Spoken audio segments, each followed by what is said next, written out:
अस्सलाम वालेकुम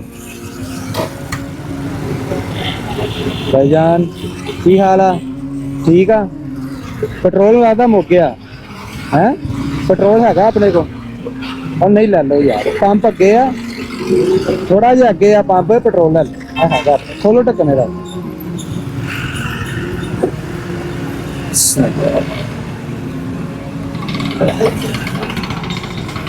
और इत्थे आन के खत्म होया? अच्छा अच्छा, चलो कोई मसला नहीं, हुण इहनूं लटाओ ना, हुण इहनूं इद्दां ही लैके जाओ। ठीक है, मेहरबानी नहीं भाई, ये ते पैसे बड़े है। मैं क्या मेहरबानी ना काम नहीं चलना, ये पैसे देने पैने तुहानूं, पैसे जिन्ने खुश हो के दे दो। हाँ जी,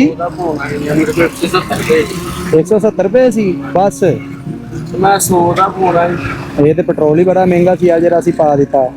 ਇਹ ਉਹ ਹਵਾਈ ਜਹਾਜ਼ ਨਹੀਂ ਹੁੰਦੇ ਜਿਹੜੇ ਹਵਾਈ ਜਹਾਜ਼, ਉਹਨਾਂ ਦੇ ਵਿੱਚ ਜਿਹੜਾ ਪੈਂਦਾ ਉਹ ਪੈਟਰੋਲ ਸੀ। ਕਾਰਪੋਰੇਸ਼ਨ ਦੇ ਢੋੜ ਤੇ ਝਾੜੂ ਮਾਰਦਾ, ਮੈਂ 100 ਦਾ ਪੋਣਾ ਹੀ। ਇਹ ਤੇ ਫਿਰ ਵੱਧ ਪੈ ਗਿਆ। ਪੈਸੇ ਬਸ ਆਈ ਹੈ ਤੁਹਾਡੇ ਕੋਲ?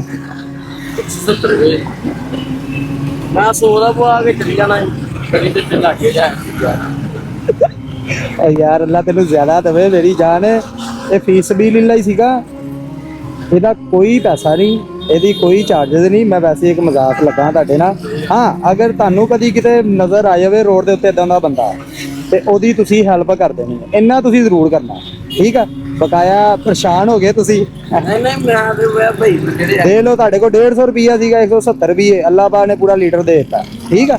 ਇਹ ਅੱਲਾਹ ਪਾਕ ਦੇ ਕੰਮ ਆ। ਚਲੋ ਜਜ਼ਾਕ ਅੱਲਾਹ, ਆਪਣਾ ਖੈਰ ਖਰੀਦ ਨਾ ਜਾਓ।